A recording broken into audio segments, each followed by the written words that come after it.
Aujourd'hui, je suis en Auvergne pour rencontrer l'initiateur de la règle des 3V, Anthony Fardet, lors d'une interview. Et avant cela, j'exposerai les principes de cette règle. Dans cette vidéo, ce que je souhaite montrer, c'est que si nous adoptons une approche plus holistique de l'alimentation avec les 3V, c'est-à-dire une approche qui protège à la fois la santé humaine, le bien-être animal et la santé de la planète, bien manger est en réalité très simple. Et pour aborder cette approche globale, nous prendrons de la hauteur en découvrant des beaux endroits auvergnats. On voit ça juste après le jingle, dont les paroles ont été modifiées pour l'occasion. On l'écoute. Ça monte, je suis essoufflé. Pour vivre longtemps en bonne santé, mets les 3V dans ton panier. Bonjour, c'est Patrice de Kaizest, j'espère que vous êtes en pleine forme. Avant de vous donner des précisions sur les 3V, c'est la dernière vidéo de ce programme de sensibilisation et je tenais vraiment à vous remercier pour votre fidélité. Je remercie plus particulièrement mes amis pour m'avoir aidé à la réalisation de ce projet. Et bien sûr Anthony Fardet pour sa générosité. C'est un grand chercheur en alimentation préventive et durable. Audacieux. La règle des 3V est basée sur 8 régimes protecteurs de la santé humaine et 8 scénarios prospectifs internationaux pour la durabilité environnementale à l'horizon 2050. Vous êtes sensible à votre santé, celle de la planète, et vous souhaitez diffuser cette information autour de vous? Likez, partagez, commentez pour favoriser la visibilité de cette vidéo. Merci. Et maintenant, voyons qu'est-ce que la règle des 3V. Vrai, végétal, varié, la règle en alimentation pour vivre longtemps en bonne santé, tout simplement. Voyons cela un peu plus en détail. Manger vrai préconise de baser notre alimentation avec des aliments bruts ou peu transformés. Ce sont des légumes, des fruits, des légumineuses, des céréales, des graines et beaucoup d'autres. C'est aussi de la viande rouge ou blanche, des œufs, du poisson de bonne qualité. On cuisinera ces aliments si besoin. Et oui, cuisiner est une pratique nécessaire en alimentation préventive. Manger vrai, c'est aussi manger des produits alimentaires transformés ayant une bonne matrice. Ils ne sont pas toujours faciles à trouver en magasin, mais en étant informé et avec un peu de recherche, ils se trouvent. Il faut privilégier des féculents complets plutôt que raffinés. Il faut privilégier les aliments solides plutôt que liquides. Ne pas avoir la main trop lourde en cuisine sur le sucre, le sel et ou le gras ajouté. Et enfin, avec le manger vrai, c'est 15% d'aliments ultra transformés par jour, soit 0 à 2 aliments. Le vrai est le plus important des 3V car il renvoie au degré de transformation de l'aliment et donc à la matrice déterminante, mais jusqu'ici négligée, c'est la matrice qui gouverne le devenir métabolique des nutriments. Manger végétal signifie parmi les vrais aliments baser principalement notre alimentation sur des aliments végétaux. C'est aussi modérer notre consommation de produits animaux en privilégiant des calories animales de très bonne qualité avec des animaux élevés dans un modèle extensif. Les études épidémiologiques, je vais réussir à le dire, montrent que les populations qui adhèrent le plus à des régimes riches en aliments végétaux et donc à base de plantes vivent en meilleure santé que celles qui adhèrent à une forte consommation de produits animaux car leur risque de développer des maladies est plus élevé. D'après les travaux de recherche de l'équipe scientifique du Dr Anthony Fardet, le ratio optimal serait de manger 85% de calories végétales pour 15% de calories animales par jour. Pour faire plus simple, idéalement, il ne faudrait pas dépasser 3 produits animaux par jour. A noter qu'une des caractéristiques du régime Okinawa traditionnel comprend moins de 10% de calories animales par jour. Eh bien, sur cette île japonaise d'Okinawa, il y a un nombre record de centenaires qualifiés de zone bleue. Il y a d'autres populations dans le monde qui ont une santé et une longévité extraordinaires et répertoriées dans cette zone bleue qui désigne les populations ayant une longue vie. Avec Okinawa, les 4 autres régions dans le monde formant cette zone bleue sont la Sardaigne en Italie, Ikaria en Grèce, Nicoya au Costa Rica, Loma Linda en Californie. On pourrait se poser la question, qu'ont-elles tout en commun ces régions? Ben oui tiens. Leurs régimes alimentaires sont principalement à base de plantes, riches en fruits et légumes, céréales complètes, légumineuses, matières grasses végétales. Manger varié signifie baser notre alimentation sur une très grande variété d'aliments végétaux et dans une moindre mesure animale. Diversifier son alimentation signifie manger au moins 30 aliments différents par semaine à partir des 11 groupes alimentaires. Dans ces 11 groupes alimentaires, vous avez 6 groupes alimentaires végétaux, les fruits, les légumes et tubercules, les céréales, les pseudo-céréales, les légumineuses, les fruits à coque et graines oléagineux, et 5 groupes alimentaires animaux et autres, avec les produits laitiers, les viandes rouges et blanches, les œufs, les abats, les poissons, les coquillages et crustacés. Au sein de ces 11 groupes alimentaires variés, par exemple 3 à 4 aliments différents pour diversifier les matrices et manger entre 30 à 50 aliments dans la semaine. Procéder ainsi, cela permet de changer les apports synergiques des nutriments et les nombreux constituants des aliments. Je te donne 2 exemples. Pendant la semaine, avec le groupe des céréales, tu pourras cuisiner des aliments à base de blé, mais aussi d'autres variétés de ce groupe, comme du sarrasin, de l'avoine, de l'épeautre, du quinoa. Avec les produits laitiers, tu pourras faire plusieurs bonnes recettes pour que tes papilles réceptionnent en plus des autres la saveur d'un fromage de chèvre, l'onctuosité d'un yaourt au lait de vache ou la fraîcheur d'une ricotta avec du lait de brebis, trop miam miam. Je t'invite à tester ou créer des recettes pour de belles surprises sensorielles. Je suis à ta disposition pour cela. Mes contacts sont sur kaizest.fr. En plus d'être majoritairement vrais, d'origine végétale et variée, les aliments à manger seront si possible bio, local et ou de saison afin d'améliorer notre empreinte environnementale. Si possible parce que toute la planète ne peut manger 100% bio, local et ou de saison. Par exemple, manger 100% local nous priverait de découvrir d'autres traditions culinaires, notamment celui de découvrir les épices. L'idée est plutôt de rééquilibrer notre alimentation issue d'une agriculture conventionnelle et biologique, internationale et locale, hors saison et de saison, dans des proportions compatibles avec la survie et la résilience de notre environnement, ce qui est loin d'être le cas aujourd'hui. Cette règle des 3 V, vrai, végétal, varié, si on la respecte, elle permet de couvrir tous nos besoins nutritionnels.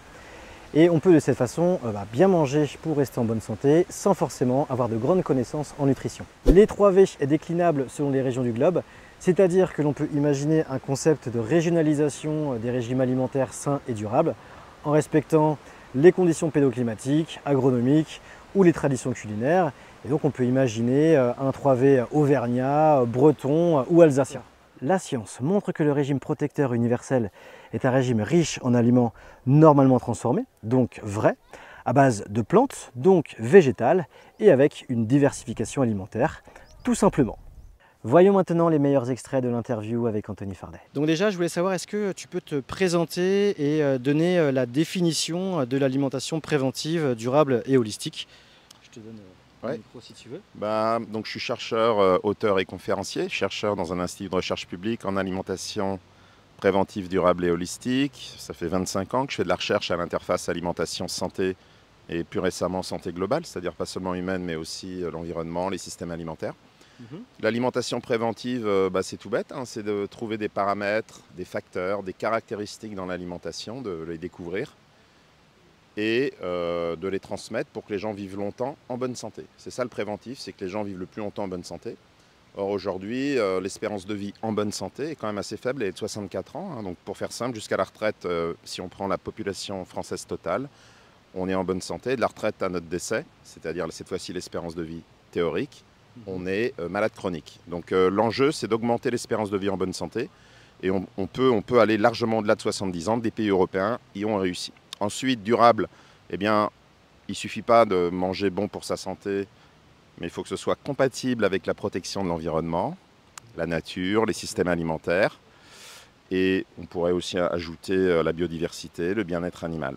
Et holistique, c'est le mot-clé qui caractérise ma méthode de recherche, qui est d'avoir une approche globale et de prendre les systèmes dans leur complexité.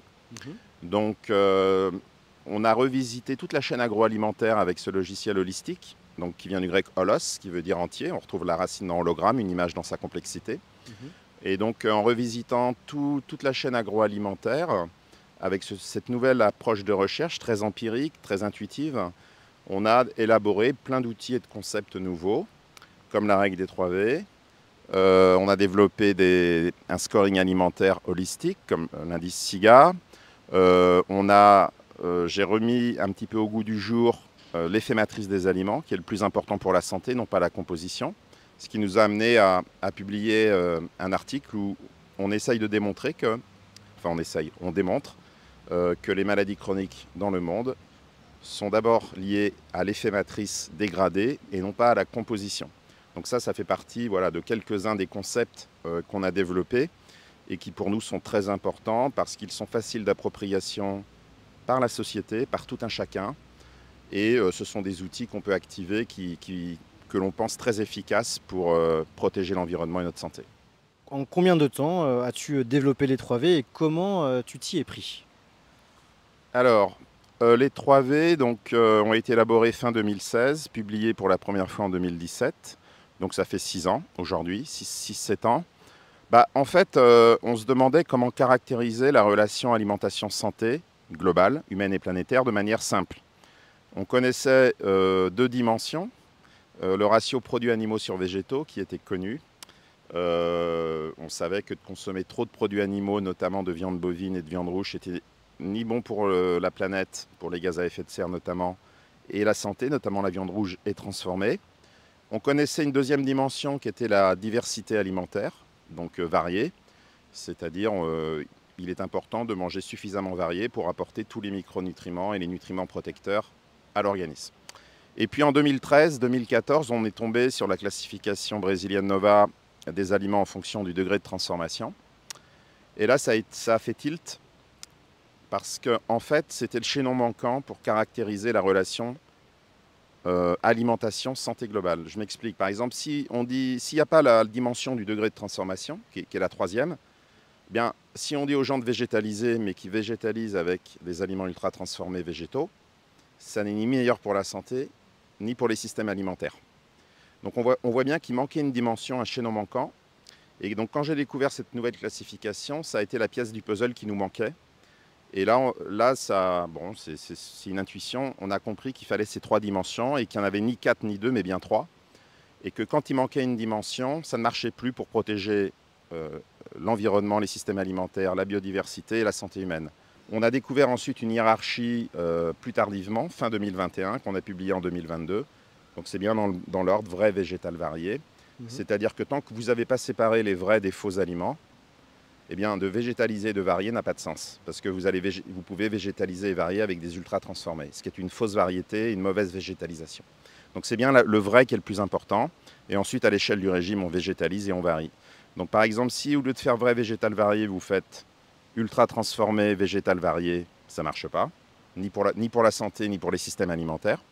Si vous faites vrai, animal, varié, donc trop de produits animaux, on sait, pour la planète, c'est plus du tout viable.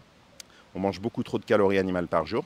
Et si vous faites vrai, végétal, monotone, au lieu de varié, là, ça ne marche pas pour l'apport en nutriments. Et donc, vous pouvez avoir des déficiences, voire des carences, comme ça a été observé dans des grands pays émergents il y a une trentaine d'années ou dans les pays en développement aujourd'hui. Et puis la monotonie alimentaire ne va pas stimuler la biodiversité agricole et des espèces même animales. Les 3V, ce n'est pas un régime, ce sont des règles génériques qu'on va ensuite décliner en régime localement en fonction des réalités pédoclimatiques, culturelles, voire des traditions religieuses. Donc ça, c'est quelque chose d'important à comprendre. Et on pourrait dire que c'est une règle flexitarienne, c'est-à-dire qu'on mange moins de produits animaux, en gros on divise par 2. Et les produits animaux qu'on consomme sont des produits animaux de grande qualité et tous les animaux élevés en extensif. C'est-à-dire qu'il y a 0 élevage intensif dans la règle des 3V. Donc c'est pas dit dans les 3V, mais ça implique ça, pour le bien-être, le respect des animaux. Comment ressens-tu l'impact de tes travaux de recherche vers la société et que peux-tu conseiller aux personnes pour mettre en pratique dans leur quotidien les 3V? Alors l'impact sociétal, c'est ce qu'on recherchait, parce qu'en fait on s'est rendu compte, alors c'est vraiment très empirique, hein, c'est une expérience de terrain, en discutant, en dialoguant avec beaucoup de personnes, la société. J'ai eu l'occasion de rencontrer vraiment des gens de tous horizons. J'ai donné des conférences à des publics très très diversifiés. Et on s'est rendu compte que pour communiquer l'alimentation préventive à la société, il ne fallait pas être quantitatif, c'est-à-dire avec des chiffres, et ni réductionniste et nutricentré, c'est-à-dire communiquer sur les nutriments, comme on le fait avec le Nutri-Score, moins gras, salé, sucré, etc. Non, la société, elle est réceptive à des messages globaux, c'est-à-dire holistiques, et des outils qualitatifs. Et donc les 3V, en fait, correspondent parfaitement à l'attente sociétale, parce que d'abord, on ne parle pas de nutriments, on parle de règles qualitatives. Il n'y a pas... Voilà. Et elle est facile d'appropriation, c'est-à-dire n'importe qui peut s'approprier les 3V. Alors comment appliquer au quotidien? Au quotidien, c'est tout bête. Les 3V, il faut plutôt les prendre comme 3 directions qui nous sont indiquées. Donc vrai, ça veut dire on réduit les aliments ultra transformés. Donc tout l'enjeu est de les identifier, mais je crois que tu as fait des vidéos pour ça. Ensuite, le végétal, on végétalise un peu plus. et variée, on varie un peu plus. Donc nous, on a fixé des seuils, mais qui sont des seuils de précaution globaux, c'est-à-dire à l'échelle de la planète. On arrive à peu près à 15% par jour de calories ultra transformées ou animales maximum, c'est-à-dire pas plus de 2 produits ultra transformés par jour et 3 portions de produits animaux par jour. Ça, c'est pour l'équilibre planétaire. Après, on n'est pas dogmatique, donc on peut très bien essayer d'équilibrer. Même si vous mangez des fois 4 portions par jour ou après 2 portions par jour, enfin, il n'y a pas de... Comment dire, faut pas que ça crée une tension intérieure. C'est plutôt des directions qui sont indiquées. Et donc, les 3V ont été très bien reçus par la société. Et cet outil aussi, on le porte aujourd'hui, et je terminerai là-dessus, dans un projet européen où on intervient dans les écoles pour essayer d'améliorer les comportements alimentaires pour qu'ils soient plus sains et durables. Et les 3V, pardon, les 3V, c'est notre outil de base parce qu'on sait que quand on mène des recherches participatives, c'est-à-dire avec des parties prenantes qui ne sont pas que des chercheurs, ça peut être des éducateurs, des professionnels de la santé, des industriels, etc. On a besoin d'un concept fédérateur sur lequel tout le monde peut s'appuyer, qui est facile à comprendre et qui permet ensuite de travailler dessus. Donc les 3V, pour nous, c'est vraiment parfait parce que tout le monde peut comprendre. Il n'y a pas besoin d'avoir fait d'études pour comprendre les 3V. Et nous pensons profondément... J'ai perdu du poids avec les 3V. C'est ça. C'est le meilleur moyen de perdre du poids. Et donc, nous pensons que cet outil est vraiment un outil fédérateur et il supprime le fossé qu'il y a entre les sachants et les non-sachants. Et qu'on n'a pas besoin de faire d'études pour bien manger au quotidien. Et c'était notre volonté. Dans ton dernier livre, pourquoi tout compliquer, bien manger, si simple. Donc tu parles de la politique agricole commune, que les 3V pourraient être intégrés dans la future politique agricole commune. Est-ce que ça a été le cas? Et autrement, ce que tu dis sur ce bouquin, sur ce livre, c'est comment développer à l'échelle européenne des systèmes alimentaires permettant d'adopter un régime sain et durable conforme à la règle des 3V, et comment accompagner aussi les agriculteurs, et ça je trouve que c'est intéressant, pour qu'ils développent davantage la polyculture élevage, plus résiliente face aux changements. Oui, alors comme on le disait tout à l'heure, la règle des 3V, ça donne, si on doit le décliner en régime au quotidien, de manière pragmatique, c'est un régime flexitarien, ce qu'on appelle le flexitarien. C'est-à-dire on mange moins de produits animaux mais de meilleure qualité et en extensif. Donc le système agricole qui correspond le mieux à la règle des 3V, c'est le système de polyculture élevage extensif de taille moyenne. Et beaucoup de résultats scientifiques et de chercheurs qui travaillent sur ces sujets publient et convergent vers ce système. On pense que c'est le système le plus résilient. Pourquoi il est plus résilient? Parce que d'abord, s'il y a de la polyculture, s'il y a un événement climatique externe dommageable, il peut l'être seulement pour une culture, mais pas forcément pour toutes. Alors que si vous avez qu'une grande monoculture intensive, tout sera détruit d'un coup. Donc en fait, le système de polyculture est plus résilient. Alors évidemment, l'idéal, ce serait en agroécologie, parce qu'on sait qu'on peut nourrir toute l'Europe à l'horizon 2050 avec que de l'agroécologie. Ça a été publié par des scientifiques. Ils ont calculé pour à peu près 500 millions d'Européens, on peut nourrir toute l'Europe avec seulement de l'agroécologie.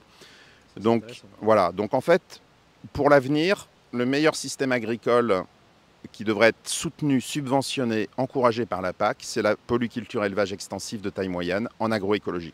Là, c'est le top. La science converge vers ce modèle. D'ailleurs, en Corée du Sud, de plus en plus, j'avais vu un reportage à la télé, beaucoup d'agriculteurs sud-coréens se mettent à ce type de culture. Ils sont beaucoup plus heureux, ils gagnent beaucoup mieux leur vie et ils ont l'impression de retrouver la valeur de leur métier. Alors que malheureusement, aujourd'hui, la PAC, alors au mieux de mes connaissances, parce que je ne suis pas un spécialiste de la PAC au niveau législatif, mais continue à subventionner quand même des grandes monocultures intensives qui, ne l'oublions pas, servent à fournir des marqueurs d'ultra-transformation pour les aliments ultra-transformés ou à nourrir le bétail dans de l'élevage intensif qui va donner des calories animales ultra-transformées dans des plats, par exemple, tout prêts à l'emploi. Très bien. Et donc on peut, d'après ce que tu dis et d'après l'étude qu'il y a eu, qu'il est possible de nourrir toute la population en 2050 grâce à l'agroécologie, on peut donc arrêter l'élevage intensif finalement. Ah oui, si on divise par deux notre consommation de viande, qu'on mange de la viande de bonne qualité. Alors en France, rappelons à nos auditeurs que pour les bovins, on est majoritairement extensif. À 85% de l'élevage bovin en France est extensif. L'intensif en France, c'est surtout la volaille, les lapins et les porcs. Et le porc en Bretagne. Voilà. Par contre, l'extensif pour les bovins, ça va surtout être l'Amérique du Sud, le Canada, le Brésil, les États-Unis, où là c'est catastrophique. Voilà, donc en fait, pour donner un exemple, en 2009, on était à 15% de calories animales par jour sur toute la planète. Oui. Donc c'était vraiment une moyenne mondiale. Déjà, on voyait les dégâts. Et là, j'ai entendu le chiffre dans une conférence scientifique récemment, il y a à peu près quelques mois. Aujourd'hui, on arrive à 18-19%. Et on voit déjà l'impact énorme sur la planète en termes de déforestation pour nourrir les animaux avec le soja et le maïs en Amérique du Sud. On n'a pas besoin de consommer autant de calories animales. Donc en France, par exemple, on consomme 36 à 40% par jour de calories animales, ce qui est énorme. Il faudrait diviser par 2, au moins arriver à 20%. Voilà. Et donc en fait, ces 15%, c'est probablement le seuil qu'il ne faut pas dépasser. Et enfin, pour terminer, c'est vrai que encore sur ce dernier livre, tu poses la question comment vivre le plus longtemps possible en bonne santé tout en préservant la planète. Et donc c'est dans les dernières pages du bouquin, tu dis au niveau agronomique, tu donnes des informations, au niveau politique, au niveau industriel, au niveau des distributeurs et au niveau de la société des citoyens. Je trouve que cette page elle est très intéressante. Est-ce que tu peux la résumer ou nous en dire un peu plus sur cette page-là? Oui, alors au niveau agronomique, on en a pas mal parlé. Hein. On a décrit ce que pourrait être le meilleur modèle agricole. Hein, polyculture, élevage extensive, majoritairement en agroécologie. Mettre un terme à l'élevage intensif, puis là c'est aussi pour des raisons éthiques, c'est-à-dire on ne peut pas continuer à traiter les animaux comme on les traite, c'est pas possible d'un point de vue éthique. Alors au niveau politique, moi ce que j'ai proposé, mais bon... On a besoin de la politique. Enfin, voilà, on a besoin des politiques pour prendre des décisions, ça c'est sûr.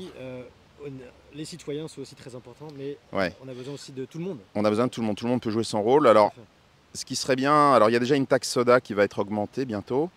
Moi, ce que j'ai proposé, parce que c'est souvent les plus défavorisés qui consomment le plus les aliments ultra transformés, ce serait de taxer les aliments ultra transformés avec une taxe croissante en fonction du nombre de marqueurs d'ultra transformation. Parce que ce sont ces marqueurs qui sont liés à des systèmes alimentaires dégradés. Donc quand il n'y a qu'un marqueur, une petite taxe, et quand il y a 15 marqueurs, on a des aliments avec 15 marqueurs, une grosse taxe. Mais dans le même temps, pour ne pas pénaliser les plus défavorisés, parce que si on augmente le prix de leur alimentation dominante, ça va être compliqué d'aller vers les vrais aliments qui sont souvent plus chers. Donc dans le même temps, abaisser le coût des vrais aliments. C'est-à-dire qu'il faudrait que les ultra transformés soient plus chers que les vrais aliments.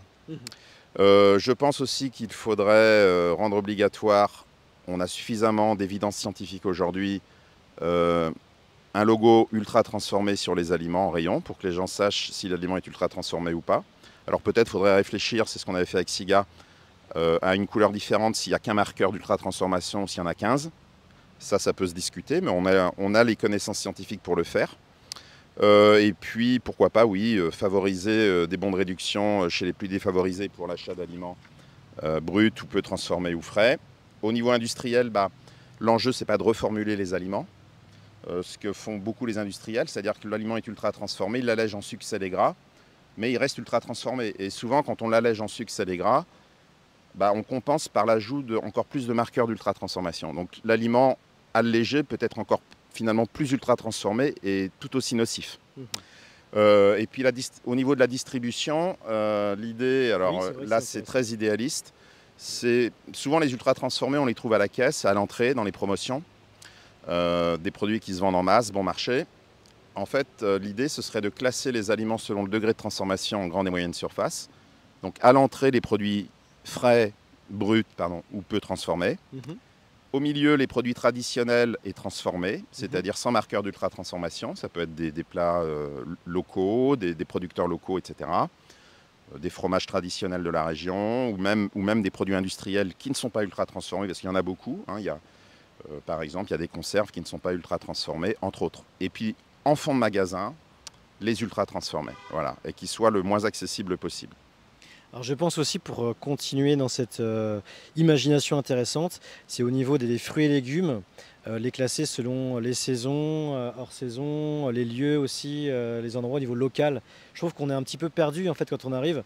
On peut prendre un produit qui normalement en pleine saison c'est en avril et en fait on peut le prendre en décembre, quoi. Donc c'est vrai que c'est hyper important. Je trouve que les distributeurs devraient travailler là-dessus. Tout à fait, je suis complètement d'accord avec toi Patrice. C'est-à-dire qu'en fait, ce que j'ai oublié de mentionner, c'est dans la règle des 3 V, pour le V de varié, on avait rajouté, si possible, bio, local et ou de saison. Oui. Et ça s'applique notamment aux fruits et légumes. S'il y a vraiment des produits qu'il faut consommer locaux et de saison, c'est les fruits et légumes. Parce que les céréales, c'est des grains et graines, ou les légumineuses, ça peut se conserver toute l'année.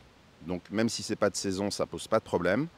Et puis il y a des produits animaux voilà, qui ne sont pas forcément de saison et qu'on peut pêcher, ou des animaux qu'on peut élever toute l'année. Donc les fruits et légumes, ton idée est très intéressante. Je pense effectivement que ce serait intéressant que la grande et moyenne distribution, puisque à peu près plus de 65% des Français vont régulièrement en grande et moyenne surface en France, donc c'est énorme.